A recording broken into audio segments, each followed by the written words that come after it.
Assalamualaikum warahmatullahi wabarakatuh. Saya Rizky Fatimah, mahasiswi Universitas Pancasakti Bekasi.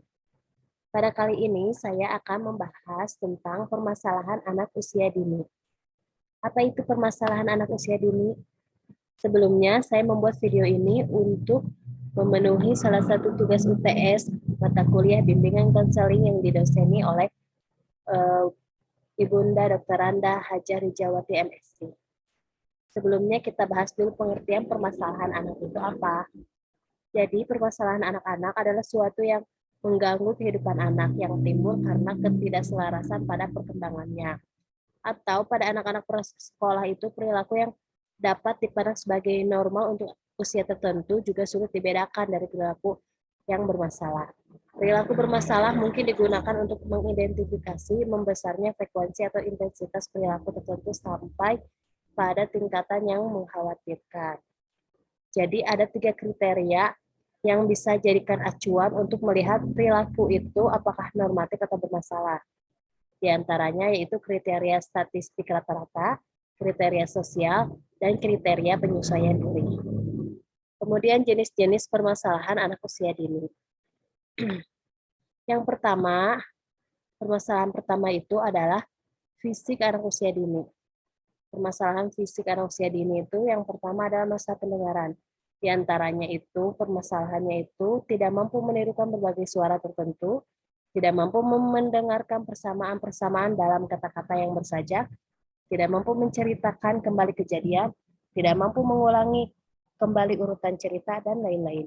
Jadi permasalahan pendengaran ini bukan berarti anak tersebut tidak bisa mendengar, namun masih belum mampu menirukan suara orang dewasa ketika berbicara ataupun kata-kata yang biasa diucapkan oleh orang-orang. Jadi masih belum bisa lancar dalam berbicara. Nah, yang kedua itu adalah masalah berbahasa. Jadi jika salah mendengar, maka bahasanya pun pasti akan bermasalah.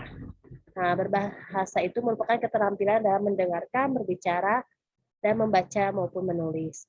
Untuk anak usia dini atau taman kanak-kanak, keterampilan yang diutamakan adalah mendengar dan berbicara. Maka masalah berbahasa yang dialami anak usia taman kanak-kanak itu berawal dari ketidakmampuan mendengar dan memahami bahasa lisan yang diucapkan orang-orang di sekelilingnya. Jadi jika ada beberapa bahasa di lingkungan anak, bisa jadi anak itu kesulitan dalam memahami bahasa yang dipakai oleh sekelilingnya. Kemudian salah satu permasalahan permasalahan fisik yang ketiga itu adalah kognitif.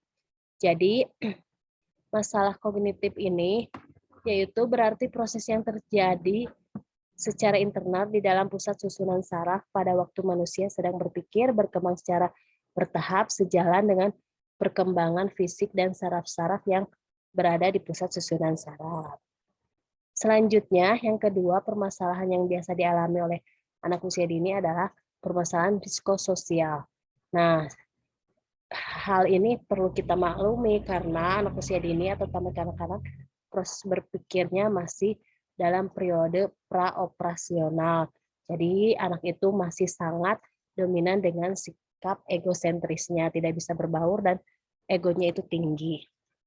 Di antara ciri khas dari perkembangan psikososial anak usia dini adalah yang pertama itu sudah dapat mengontrol perilakunya sendiri, yang kedua sudah dapat merasakan kelucuan, misalnya ikut tertawa ketika orang dewasa tertawa atau ada hal-hal yang lucu. Yang ketiga rasa takut dan cemas mulai berkembang dan hal ini akan berlangsung sampai usia 5 tahun. Yang keempat, keinginan untuk berdusta mulai muncul, akan tetapi anak takut untuk melakukannya. Yang kelima, perasaan humor berkembang lebih lanjut. Yang keenam, sudah dapat mempelajari mana yang benar dan yang salah. Dan yang terakhir itu sudah dapat menenangkan diri. Nah, dari permasalahan sosial ini ada beberapa masalah yang biasa dihadapi anak. Pertama itu adalah sosial emosional anak. Di antaranya itu ini termasuk masalah psikologis. Jadi anak itu biasanya itu ketika bersama orang lain itu sukar untuk berhubungan dari dalam dirinya dengan orang lain. Jadi sukar berbaur gitu ya.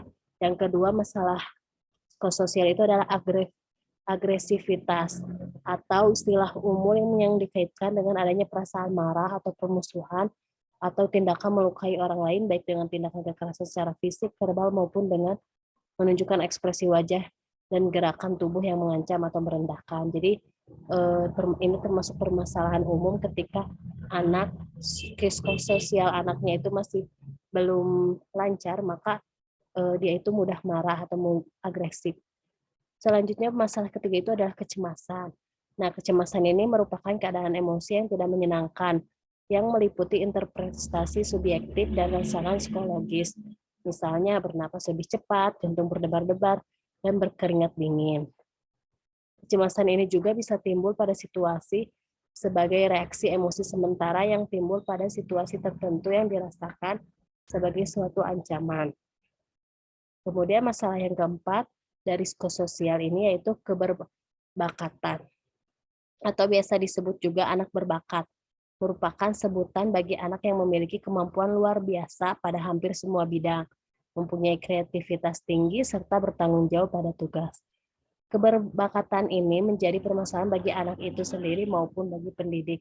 Karena jika anak terlalu berbakat, kadang ada juga pendidik kewalahan atau kurang mampu untuk menjawab pertanyaan dari anak-anak tersebut. Nah, permasalahan yang biasa dialami oleh anak usia dini yang ketiga itu permasalahan secara umum. Yang pertama ada gagap. Nah, gagap ini biasanya ya berkomunikasinya itu tidak wajar atau tersendat-sendat. Biasanya itu anak gagap ini juga terkadang dari kata yang memperpanjang suku kata atau kata-kata, atau juga biasa ketika nervous. Jadi ketika gugup itu anak biasanya jadi cenderung introvert atau gagap itu sendiri. Selanjutnya permasalahan secara umum adalah berbohong. Penyebab berbohong itu biasanya anak secara ini diantaranya adalah kekasaran dan kekerasan pada orang tua dan serta para pendidik sehingga mereka berdusta agar terhindar dari hukuman. Peniruan dari orang dewasa, kesadaran anak akan kekurangan dirinya sehingga mendorongnya untuk berbohong karena ingin dipuji atau karena imajinasinya. Selanjutnya, permasalahan secara umum itu yang ketiga itu adalah mencuri. Penyebab mencuri diantaranya anak pencuri adalah tidak terpenuhinya kebutuhan secara material, kecintaan anak untuk melakukan petualangan dalam menaklukkan karena heroik peniruan, cemburu, dendam, rasa kepemimpinan yang tinggi terhadap barang orang lain. Itu salah satu penyebab di antara anak yang suka mencuri. Kemudian ada juga permasalahan anak secara umum lainnya adalah autisme. Nah, kalau autisme ini merupakan gangguan terhadap perkembangan anak yang ditandai dengan anak tidak menguasai kemampuan untuk melakukan interaksi sosial yang timbal balik tidak memiliki kemampuan untuk berkomunikasi, serta muncul perilaku minat atau aktivitas yang stereotip. Ini ya, autisme. Selanjutnya, permasalahan selanjutnya adalah penakut. Biasanya, anak itu ada yang memiliki rasa takut, namun jika berlebihan juga itu tidak baik ya. Nah, di antara rasa takut yang berlebihan itu, gejala-gejalanya adalah gejala psikis seperti gangguan makan, tidur, perut, sulit bernapas, dan sakit kepala. Gejala emosional seperti rasa takut, sensitif, rendah diri, ketidakberdayaan, bingung, putus asa, marah, sedih, bersalah. Yang ketiga, gejala tingkah laku seperti gangguan tidur, mengisolasi diri, prestasi kurang sekolah, agresi, mudah tersinggung, menghindari pergi keluar, ketergantungan pada suatu benda, dan terus berada di kamar orang tua. Biasanya penyebab anak memiliki rasa takut itu, yang pertama adalah intelijensi anak. Anak yang intelijensinya tinggi cenderung memiliki rasa takut yang sama dengan anak yang usianya lebih tua. Demikian pula sebaliknya. Kemudian ada juga dari jenis kelamin. Biasanya anak perempuan itu lebih penakut dibanding anak laki-laki. Kemudian keadaan fisik.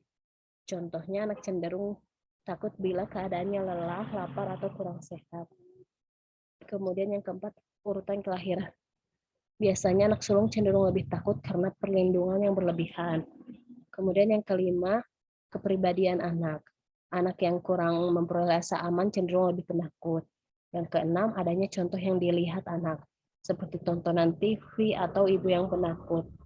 Yang ketujuh, trauma yang dialami anak-anak, seperti melihatnya tabrakan mobil, angin topan, bencana alam, dan lain-lain.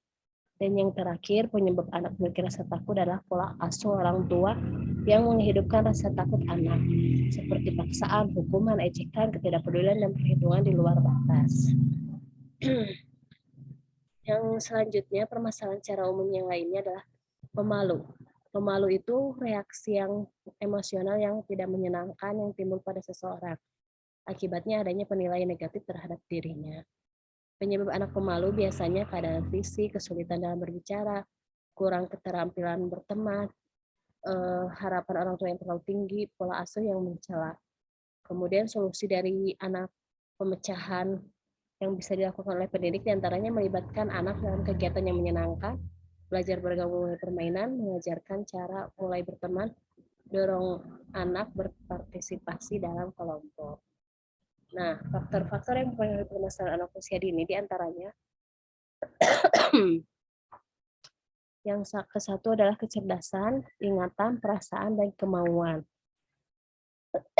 Selanjutnya, respon yang bisa dilakukan oleh guru TK dalam menghadapi anak yang bermasalah. Di antaranya bisa peka terhadap keadaan emosional anak walaupun ungkapan emosinya tidak terlalu kelihatan. Tidak bingung atau cemas menghadapi ungkapan emosional anak. Tidak menganggap lucu atau meremehkan perasaan negatif anak. Tidak memerintahkan apa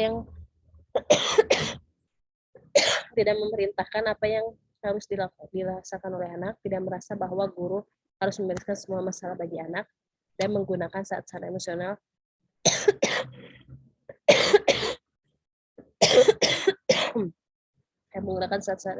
sebagai saat untuk mendengarkan anak, berempati dengan kata-kata yang menyejukkan dan menolong anak. Mungkin itu yang bisa saya sampaikan. Mohon maaf atas kekurangannya. Terima kasih. Wassalamualaikum warahmatullahi wabarakatuh.